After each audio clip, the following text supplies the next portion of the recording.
10x your service design offering with Smaply. Take 20% off any order with This Is HCD 20 off. Let's superpower you and your design team's potential. Sign up at smaply.app. Enjoy the episode from your friends at Smaply, helping support This Is HCD podcast.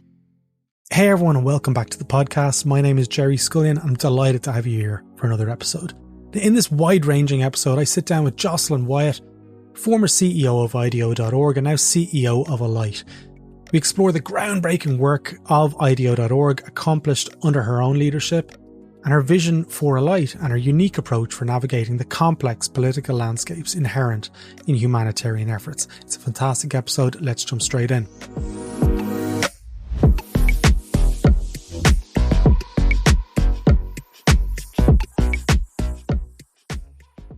Jocelyn Wyatt, maybe we'll start off how I start every conversation off. Tell us a little bit about yourself, where you're from and what you do. Sure. I'm Jocelyn Wyatt. I'm the CEO of Alight. I grew up in Massachusetts and Wisconsin in the U.S. to parents who were both educators, and early on had a real curiosity about the world. And so ended up having a career that's really taken me all over the world with a real focus on global development and humanitarian affairs, and has led me into design and really the application of design to social impact. Yeah, nice. I'm just looking at Alight's website, and there's so much that we can actually speak about. Your background, when you came out of university, you end up joining IDEO, is that correct? No, so I ended up studying anthropology at university and decided to move to Washington, D.C. to work for a contractor for the U.S. government called Chemonics that was working with funding from the U.S. Agency for International Development. So I ended up starting a job where I had the opportunity to travel around the world and to really focus on economic development across Africa, Asia, Latin America. So spent about 5 years working there before going to business school. Okay. Went to business school and learned about social enterprise and sort of business-based approaches to poverty alleviation.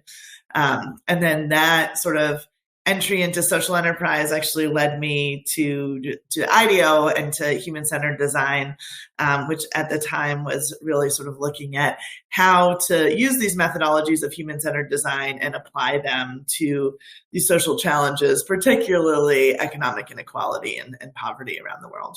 Wow. And I noticed in the bio that I was reading beforehand, you have spent time overseas. Like, so you did a lot of work in India and Kenya and probably a few other countries that is the top of my mind. So where was the interest? Because before IDEO, as you mentioned, you got a couple of other roles. Where did the interest and the curiosity come from? I know you studied anthropology, so you can't give me that as the answer. There must have been something else beyond that really led you down that path. Tell us what that was, if you can. Yeah, so my parents were both educators. They had lived and worked abroad. My grandparents were travelers, and so I sort of got it naturally, I guess. And so I studied abroad when I was in college in Barcelona. And then as I was graduating, I said to my advisor that I really wanted to find a career path that would let me travel internationally and do good in the world. And so that's really what led me into international development and led me to starting off in Washington, D.C. So I always sort of had that curiosity for the world and really wanted to find ways to connect sort of that desire and interest with the work that I was doing. So it led you to, was it 2006, 2007, around that time? I'm just working back with the dates. You said you were in IDEO.com for 4 years and then on IDEO.org for 10, was it? Something like that, 10 exactly. years, 14 years. So mid-2000s, you started to work with IDEO. And after a number of years, you moved across into IDEO.org. Now, for people who aren't familiar with IDEO.org, how are they? They're two separate entities. Tell us what the difference is between the two. Yeah. So yeah, I started off at IDEO, really got hired to sort of build and lead the social impact domain, and to really figure out how we could apply these methodologies of human-centered design to nonprofits and foundations and social enterprises. Yeah. Did that within the company, and then after a few years, realized that we really needed a different business model and a different sort of operating model in order to work with social sector organizations. And so we created IDEO.org in 2011, spun it out of IDEO. And really the idea was that we would be able to reduce our operating costs. We would be able to have dedicated talent who were really knowledgeable and had experience in working in these contexts and cultures and on the types of challenges that we were taking on, and that we would be able to raise philanthropic funding and more easily secure grants from foundations in order to do the work that we were doing at IDEO.org. And then the last piece was that as a nonprofit, we really wanted to be able to share the tools and methodologies, the cases, the learnings that we had from doing this type of social impact design work. And so we decided to really focus on making the work that we did public at IDEO.org, which, as you know, that most design firms really have confidentiality agreements in place with most of their clients, which makes it really difficult to share about the work. But we really wanted to do the opposite of that. And so that was really another important piece of the model of IDEO.org. So with IDEO.org, you're working more closely with communities. That's my understanding of it. It's much more, as you said, philanthropic. There's the Gates Foundation probably is in that space as well. There's probably a number of others. Can you talk to me about any of the projects that you were involved in that really center around the topic that I want to drill into more, around resilience? I'm interested in it from a perspective of a practitioner's perspective in developing self-resilience, working in systems that may be quite triggering to researchers or triggering to practitioners. But I guess I want to understand your framing of designing for resilience when it comes to communities first. Yeah, so one example, we had a grant from the Gates Foundation from their team that focuses on digital financial services. And the focus of this grant was, or the sort of name that we had for it was called Women in Money. And the idea there was to really focus both in South Asia as well as in East Africa on ways to really understand women's relationship with money in those contexts, really have deep insights about women and their participation in the financial resources within the family, and then make recommendations and develop tools in order to help women really be able to make the financial decisions for their family, improve the financial status of their situation and in their communities. And so, there I think about resilience as really having that sort of financial resilience, that ability to be able to plan, to make decisions, to have control over their money, to be able to really invest in the future. And so, that's sort of one example of the type of topic at IDEO.org that we were taking on that I would say connects with resilience. You've been doing this work for quite a while. Is the work that you've been primarily focused on, were you practicing, or were you mainly managing and kind of guiding the ship, so to speak? Because you were the CEO of IDEO.org for a long time. Yeah, it's been more, my focus has certainly been more on sort of leading and guiding than practicing. At the same time, while I was at IDEO.org, it was important for me to maintain connection to the project work that we were doing. And so at any given time, I was guiding at least one of the design projects that was happening at IDEO.org. So it was important for me to stay connected and work with the designers, work with our partners, and really sort of maintain that connection to our work so that I didn't get too distant from it. Yeah, I love that. I think it's really important. How big would the IDEO.org design team be in terms of practitioners, and what was the makeup of those designers across the spread of IDEO.org? Yeah, so I left IDEO.org about 3 years ago in the fall of 2021. And at that time, we were about 70 or 75 people between Nairobi, New York, and San Francisco. We had a pretty wide spread of designers. We had a number of service designers, brand and comms folks, writers, business designers, design researchers, digital and interaction designers. We weren't doing as much product design work at the time. When we started in 2011, we did a bit more product design work. But it moved to more sort of service systems program design over the course of that 10 years. Okay. So I've worked alongside IDEO, like when I was in Sydney, and had people from Munich and New York and maybe Tokyo or somewhere like that. And the work that the IDEO.com folks were working on, a lot of them spoke about human-centered design and the desire to do good in the world. With IDEO.org, were you seeing like there was a difference in the type of designer? And the reason why I'm talking about this more kind of nuanced, a lot of people ask me who are in industry, who are in corporate world, they want to get into that world. They want to get into the social world of making things better, but they don't have that experience. So what were you looking for when you were guiding the ship of hiring talent? What were the skills? And I'm not talking about the hard skills of being able to facilitate research, but there must have been a trait that you learned of what was going to work really well in an IDEO.org designer. Yeah, it's a great question. And I think that really evolved for us over time. I think when we first started doing the social impact design work, and then when we first started at IDEO.org, we were pretty reliant on sort of, or, who we were finding or bringing on were majority, US born and trained folks. And at the time, especially at the beginning, the majority of our work was outside of the US.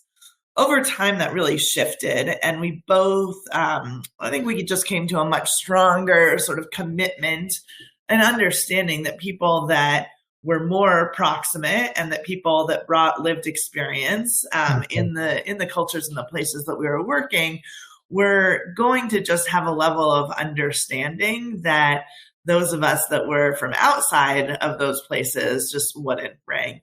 And so that's when we decided to open a studio in Nairobi and have a Pan-African team really take the lead on a lot of the work that we were doing across sub-Saharan Africa. In the US, similarly, we worked to build our portfolio of business in the US because we were, more proximate to those communities.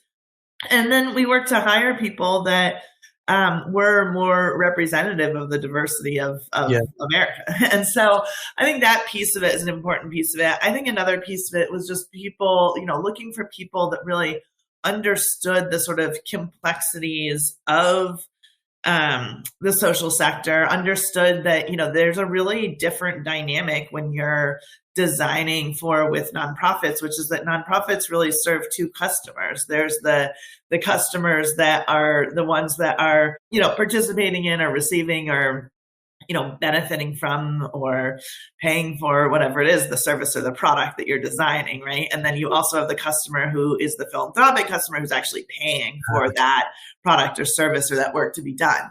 And so, I think for us, when we really relied on a model where we both had talent from IDEO, as well as contractors that would rotate in and join us on projects at IDEO.org. And then we also had designers who really came from the social impact space that we really taught design to and really trained them as human-centered designers. And so it was important for us to be able to have that balance so that we could, on any project team, make sure that there were people that understood some of those nuances of what it might be like to either work in the communities that we were working or work in the social sector, but also complemented by people who are, world-class designers who had a different set of experiences. Yeah. I'm interested in the perspective of designers who are based in Africa and the designers are based in America. Now, I'm Irish, so, we suffered colonialism for 800 years in our country. And when you look at it from, the outside perspective, and I've facilitated sessions in Kenya and Cameroon, I want to understand a little bit more around defining what is right for those communities and how you go about it ethically, because it can be perceived as we are the savior. We are the white man coming across with our, double diamond approaches.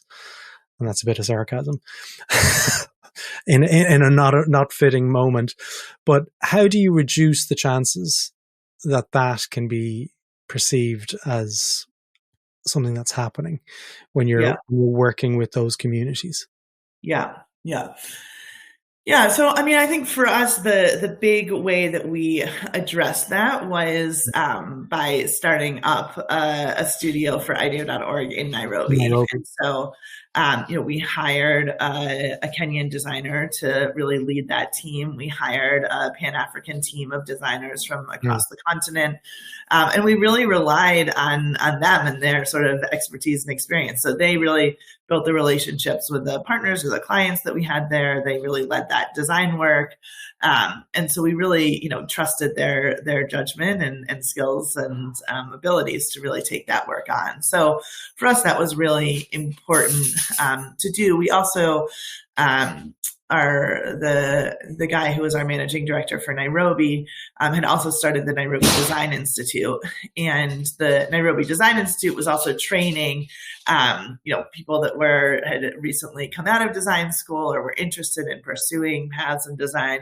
And so we were able to both support the sort of curriculum and teaching at Nairobi Design Institute, and then also really take students from that program to serve as interns and ultimately end up hiring a number of them at IDEO.org as well.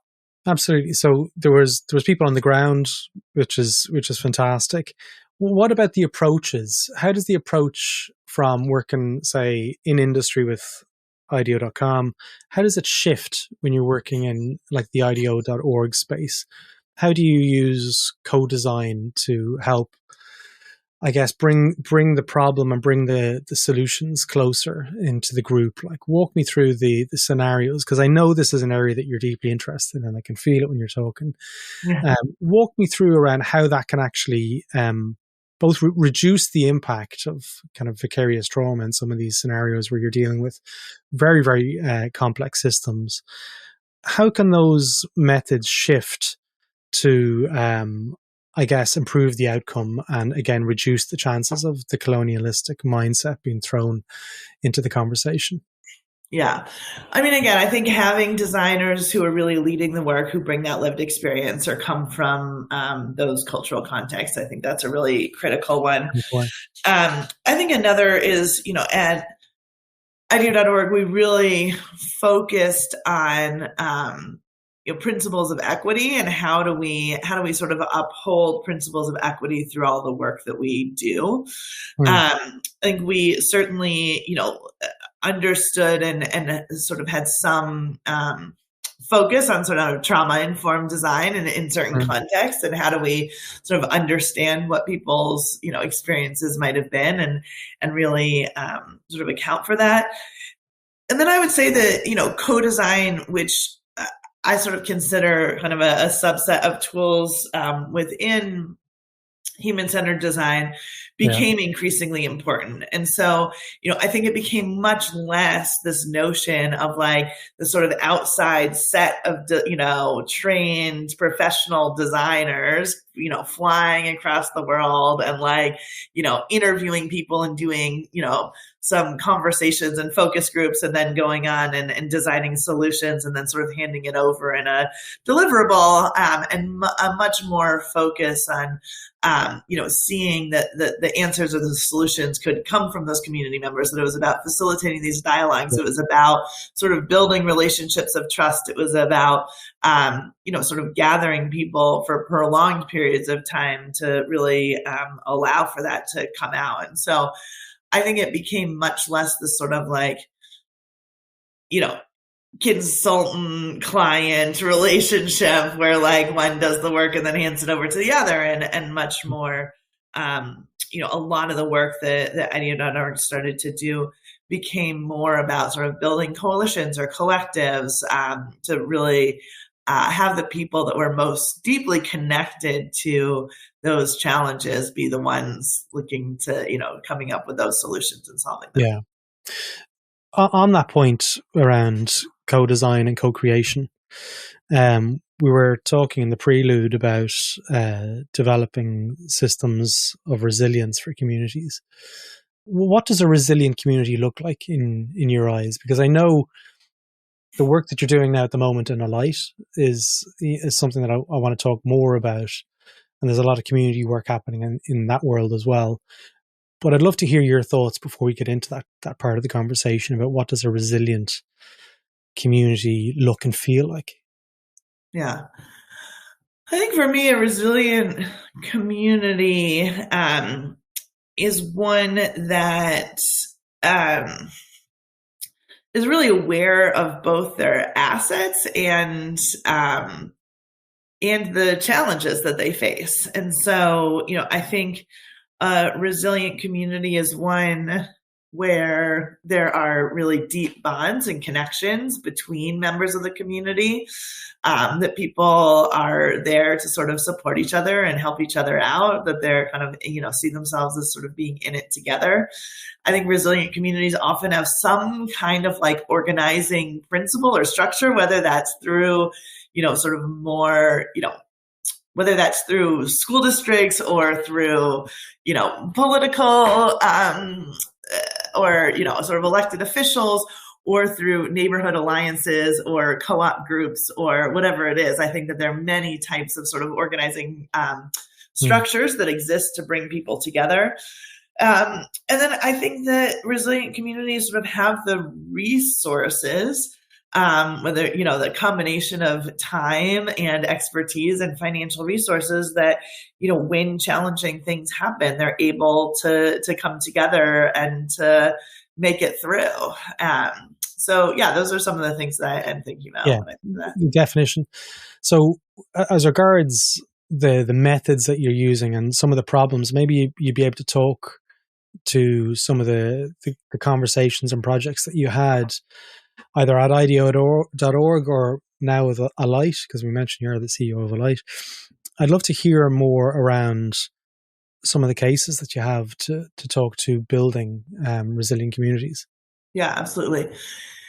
Yeah, I can share a couple more recent ones from Alight. So one is, after Russia's attack on Ukraine, and we saw, massive sort of unprecedented levels of displacement and Ukrainians, fleeing across the border. And we decided to send a team of folks from Alight to the border between Poland and Ukraine. So these were this was in February of 2022, in the earliest days of the war. And I serve on the board of Airbnb.org, the nonprofit side of Airbnb, and, pretty quickly connected with them. And we designed a program where we trained Ukrainians to serve as guides and basically meet people at the border crossing point, at the reception center, and the train stations, and really sort of gather from them, some of their information so that we could sort of have a sense of sort of trends and who we were seeing coming across the border and what those needs were. And then when people said that one of their needs was housing or temporary housing, we had housing credits from Airbnb.org to be able to book people in temporary housing for up to 30-day stays. Oh, and wow. So, we started doing this work, and what we found was that many people were coming into Poland and they wanted to stay close to Ukraine so that, at the time that they could return, they would be able to. But they didn't necessarily know where to go. They didn't necessarily have connections within Poland. And so we actually worked with different municipalities across the country to determine, 3 different towns or small cities that had the capacity to take in more Ukrainians. So we knew that Warsaw and Krakow, for instance, were really overwhelmed by new arrivals, but there were a number of second-tier cities that were able to take folks in. And so we ended up placing guides in each of those cities and basically develop sort of resource materials so that, we could both, as we were meeting people and they didn't necessarily know where to go, but we knew that they wanted to stay pretty close in Poland, we could direct them to these sort of second tier cities. We were sort of helping to form communities of Ukrainians within them so that we could gather people together and have them meet their new neighbors, get them into Polish lessons and help get their kids registered for school and connected with a doctor, and start to find, more permanent housing if they needed it.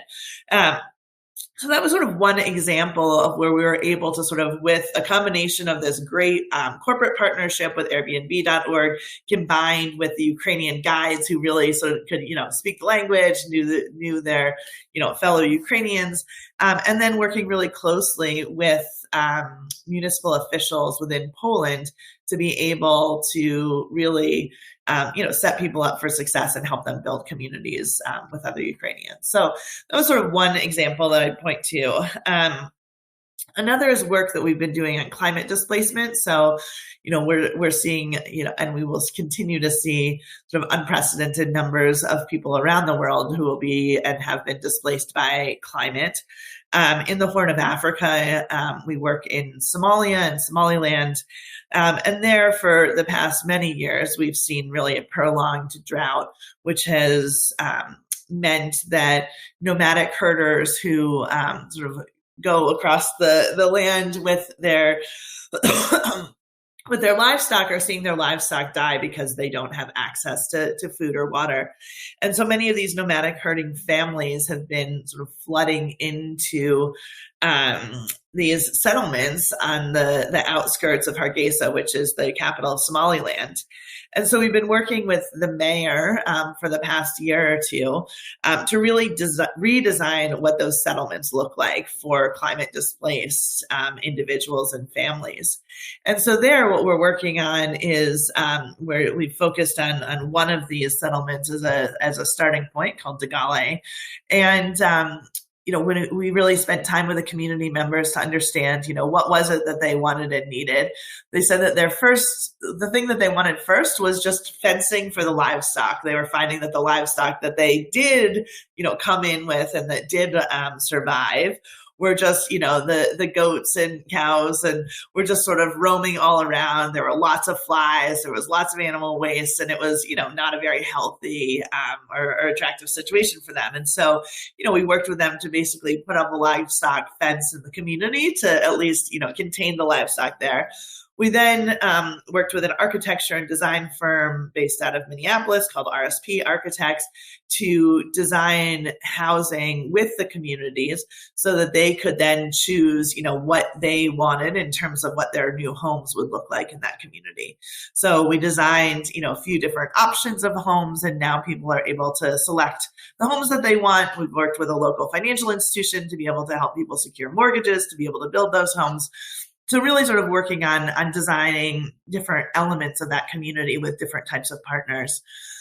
And then, the other piece of it that we're really working on is that so many of these women in particular need new opportunities for work and to make money.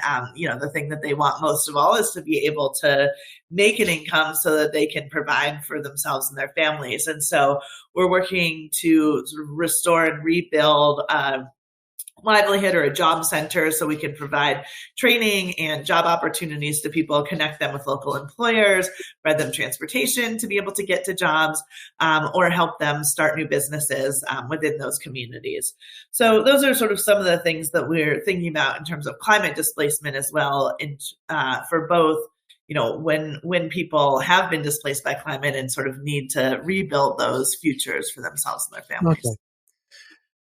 Where do I go with all of this? Like, you've got three, we've just spoken about three different areas, and I'm like going left and right. Talk to me about Alight, okay? Because I do know there's a large amount of listeners that listen to this podcast that want to do and get involved with the work that you're talking about. And we've had the UNDP on, and lots of people are interested in doing this kind of work. But with the likes of Alight, how are they funded? How does Alight stay alive to be able to do this meaningful work? Yeah, great question. So the the majority of Alight's funding comes from a combination of the U.S. government, UN agencies, and other sort of larger donors. We also receive a pretty substantial amount, though, always looking to raise more, private funding. So we receive a lot of donations from individuals. Many individuals give us monthly recurring donations. Others give us one-time gifts. But that support really allows us to respond in emergency contexts when, we know that donor agencies are great in many ways, but often their funding is pretty delayed. And so in order for us to be able to respond really quickly, like in the, challenges that I mentioned, when we see climate emergencies or when we see conflicts, that private funding allows us to do that. Also, the donor funding, though it supports the sort of service delivery, a lot of Alight's work is really, we're running 35 health clinics and hospitals across the country of Sudan. We're delivering, millions of pounds of food every day. We're, in Sudan alone, for instance, we're serving about 5 million people. With sort of nutrition and food support and healthcare. And so, the donor funding sort of pays for that food, pays for the running of those health clinics, but it does not pay for things like co-creation activities. Or, if we say like, okay, we see a real need, what we're able to deliver is primary healthcare in these clinics, but we see a real need for trauma-informed care. And we want to really train the healthcare providers in trauma-informed care. We see a huge need for mental health support. The private funding allows us to sort of take the solutions that come out of those co-creation activities and actually invest in making them a reality. So just looking at, like, we've spoken a bit about the funding model there, but when it comes to triggering a new project or a new initiative in Alight, walk me through how that happens. So obviously you hear kind of rumors there might be, a war about to kick off in X territory, and something might happen in the back end. But how does a new project enter the ecosystem of Alight? Yeah.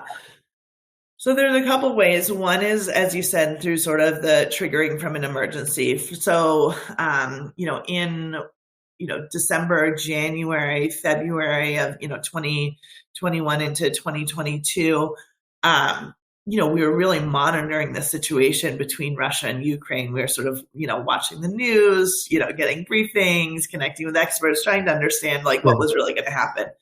So when Russia first attacked Ukraine, we, were paying attention and really looked to see like, okay, what is the level of displacement that we're experiencing here? Yeah. And then the other piece of it was like, and are there enough actors on the ground to respond? Like, are we needed or not needed? And so both what we saw in that situation was that there were these unprecedented levels of displacement, people crossing borders at rates that hadn't been seen since World War II.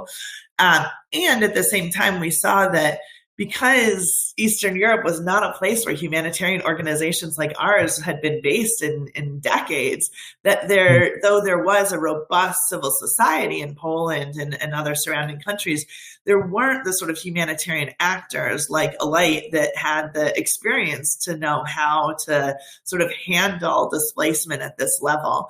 And so in that case, we decided really quickly within the first day, I'd say that we were needed, and decided to send a team of folks onto the ground to just sort of first check out the situation, connect with UN agencies and other partners on the ground and get going. Similarly, we do that when we see climate disasters. So, a couple of years ago, we saw massive floods in Pakistan. We have a team of folks already. We're doing programmatic work in Pakistan. And we said, let's take our team in Pakistan to, work to address some of the needs related to the floods. And so we launched, pop-up health clinics and pop-up schools to be able to support families there. And then the other way we start initiatives is that we sort of see opportunities. So we partnered in Uganda, for instance, with an organization called Every Shelter that does really sort of innovative housing work in humanitarian contexts. And so in Uganda, we're working in a number of settlements for refugees.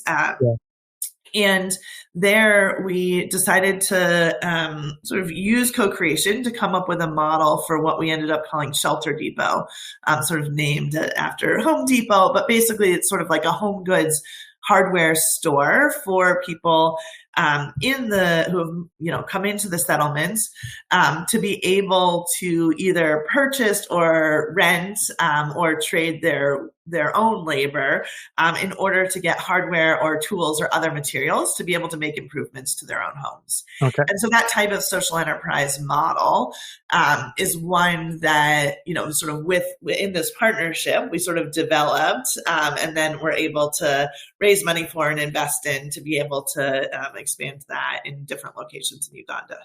So the next question is probably a little bit more contentious, okay? But defining the opportunity is one that I'm really interested in, because is there an allegiance there, an alliance to the government basically saying which side are we allowed to work with?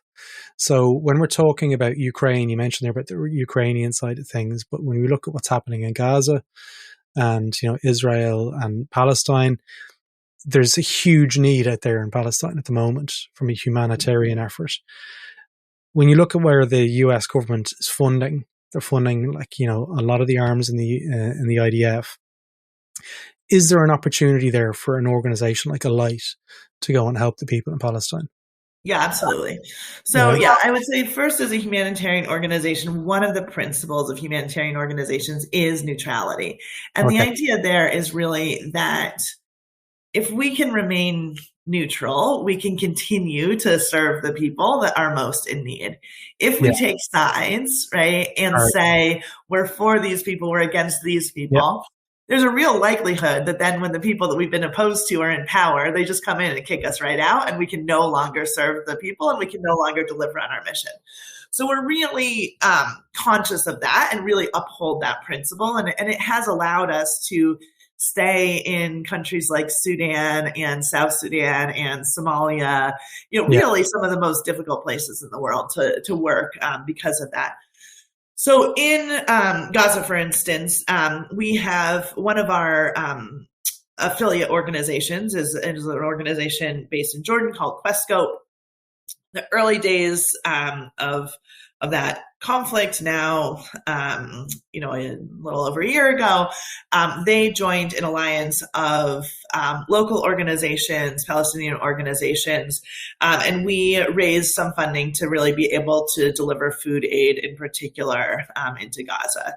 So that work continues. That has, been a priority for us. We see a major humanitarian need in Lebanon, in Gaza, in the Middle East. And so our work is really, because we don't have presence on the ground in that region, we operate through our affiliate organization Questscope, and feel like they are operational both in Syria and in Jordan, and then join sort of alliances of other organizations, local organizations who are providing that direct humanitarian support. So with that in mind, what are the challenges that you face as the CEO of Alight? How is there a risk there from a philanthropic perspective? If you are working in Gaza and in Israel as well, is there a philanthropic investment kind of risk there with some of the philanthropic investors who may have taken sides, where they will actually reduce their funding based on what you're actually doing on the ground? Is that a risk for an organization like Alight? We haven't found that donors have been opposed to providing humanitarian support. Yeah. I think most people see a real need to provide philanthropic support for humanitarian aid. And I don't think most people are really, we haven't heard from folks that are sort of opposed to the delivery of humanitarian aid. I think where organizations can get in trouble, and I think we manage this pretty well, but I do know that organizations, got in trouble when their external communications were not thoughtful enough or appeared to be really one-sided, right? And so on either side, it was really easy to sort of offend one side or the other and have them sort of pull out their support for an organization.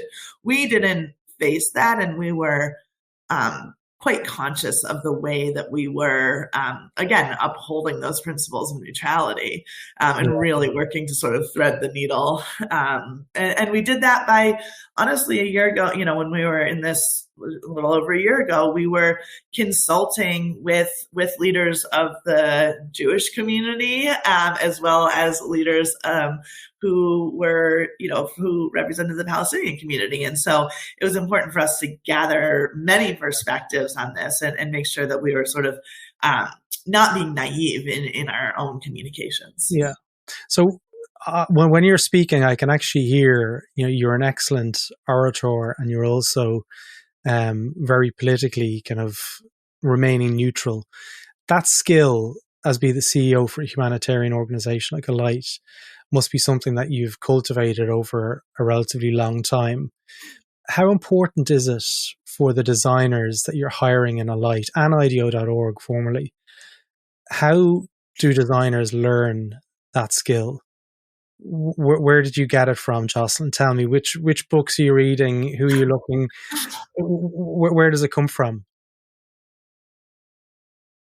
Yeah, it's a good point. And I would actually say this is where Alight and IDEO.org may be different too, because at Alight, we do have a handful of designers on our team. The majority of staff at Alight come from humanitarian backgrounds or come from, doing this work. Most of our people are really, we have about 3,000 staff around the world at Alight, and the majority of them are really sort of frontline, running health clinics or working as nurses or, running gender-based violence protection workshops or, delivering clean water to families or running, jobs training programs or whatever it is. So, I would say that people in the humanitarian context at Alight are pretty adept at this because this is what their careers have been.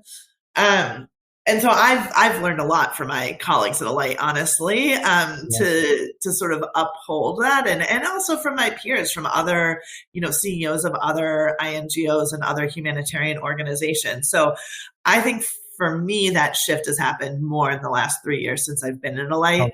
I think at IDEO.org we were, I think we were between, Nairobi and between New York and San Francisco.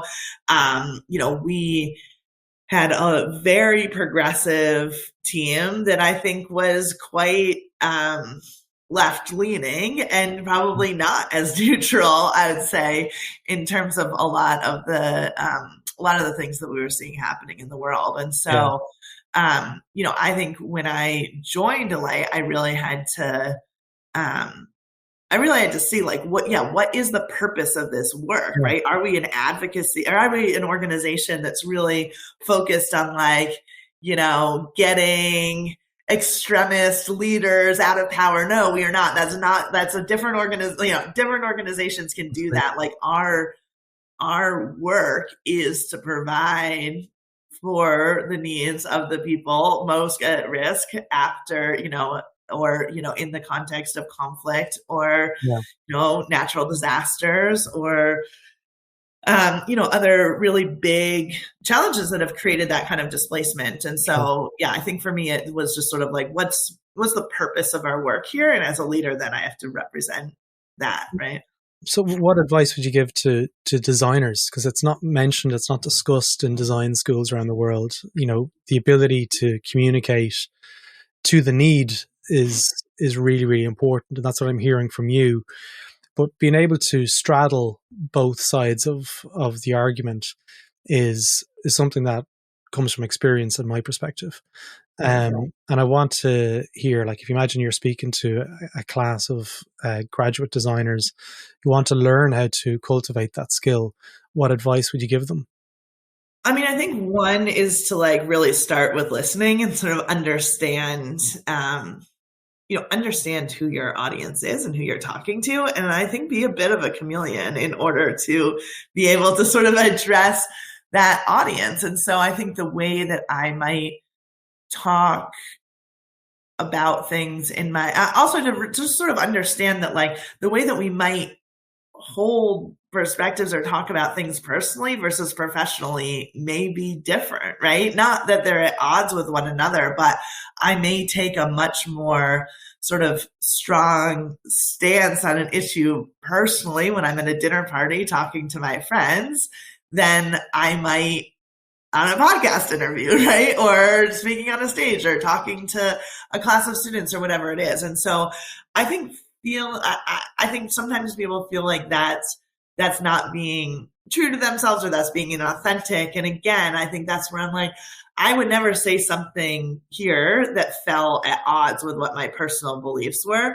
but I certainly may be able to hold nuance in a way that especially publicly, sort of given the mission and the mandate of the work that I'm leading here, right? And so, again, I just think recognizing that, like, as leaders, we're sort of a combination of our own individual human, beliefs and attitudes, as well as, the connection with the organization that we're leading and the mandate and mission and objectives and strategy of that. And so my job is to both represent myself and to represent this organization. And that's the work that I need to do. One of the pieces that I'm seeing with emerging talent, and actually not even just emerging talent, if you can scrap that sentence, with lots of designers out there, especially when they get to, relatively mid-senior levels, they start asking them the question of like, why am I doing this? And who am I as a designer? That self-reflection piece is really, really important to be able to, have an input into these conversations. What kind of work does Alight do in terms of supporting talent like that to get closer to the work that they are being asked to do? And also, is that choice made at the practitioner level that maybe they don't want to work on certain projects? How do you handle those kind of conversations that it might actually go against their belief systems? They might not want to work in systems that might be really triggering or just might be against their own personal beliefs.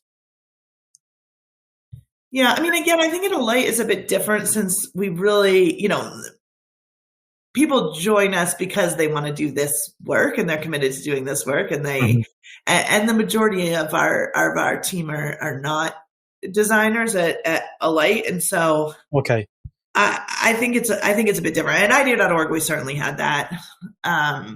Yeah,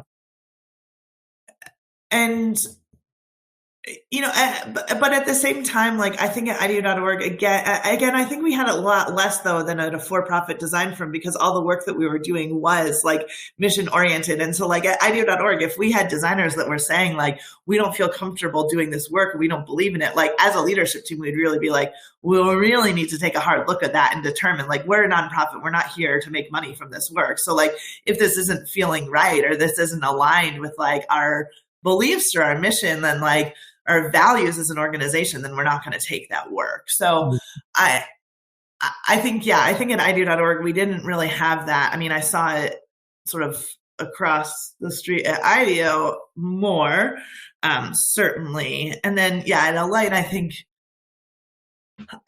people just, they sort of sign up for the humanitarian mission, which is, and the principles of that. And that's pretty integrated in terms of like the hiring process and all the work that we do.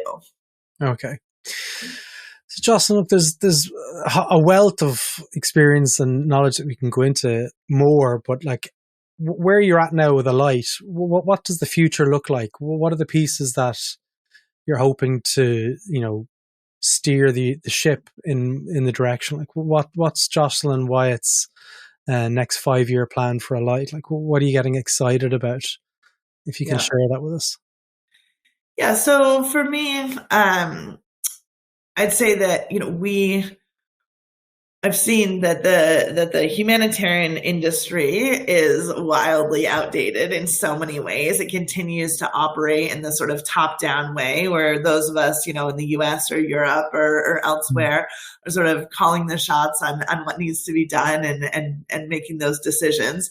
And I don't think there's been a lot of innovation in terms of the way humanitarian aid is delivered, or the work that we do with displaced communities has evolved. And so, I think our strategy at Alight is really sort of based on 3 pillars. The first is on insights. So how do we develop really deep insights about the journeys of displacement and understand why and how people decide to leave their homes and what triggers that and where they decide to go and what decisions they make once they get there. The second piece is on co-creation, and how do we sort of embed these methodologies in co-creation so that every, nurse at a health clinic that Alight is running, or every, person that's running a water point, or every person that is delivering, a livelihood workshop is trained in co-creation and engaging with our customers, the displaced people that we're serving every day, to ask them, how do we evolve? How do we get better? How do we, continue to improve, and that we're running co-creation workshops with, through our teams and with our customers all over the world all the time, to really be able to get new ideas and launch new services and programs. And then the third is really this commitment to high quality implementation or delivery. So how do we ensure that the services that we're delivering are human worthy services as defined by our customer? And so I think for us, if we can shift the way that we do things, if we can sort of uphold and show a model for what a 21st century humanitarian organization looks like, one that really embeds insights and co-creation and high quality implementations, the work that we're doing, across the 20 countries where Alight is working, we hope we can then sort of serve as a model for other organizations to do that as well. So our commitment is really like, how do we transform the humanitarian industry using principles of design to be able to sort of have the respect and the belief and commitment to displaced people, to ensure that they're really able to pursue the lives that they wish and dream for. Wow, that's a huge vision and a huge mission, but I've no doubt, after speaking with you for the last 50 minutes or so, that you're going to make it work. Feel free, if you want to check out Alight's website, it's wearealight.org. Jocelyn, it's been brilliant speaking with you today. If people want to connect with you, I'm going to put a link to your LinkedIn into the show notes. Is there anywhere else that people might want to reach out with you or find out more about your work that you're doing at the moment, other than the website for Alight? Yeah, certainly follow Alight on social media. We're on Instagram and Facebook and X and LinkedIn. So follow Alight, We Are Alight, on those platforms. Sign up for our mailing list and follow me on LinkedIn, and certainly support our work if folks are up for it. Absolutely brilliant. Thank you so much for your time, Jocelyn. Thank you so much. Really appreciate it.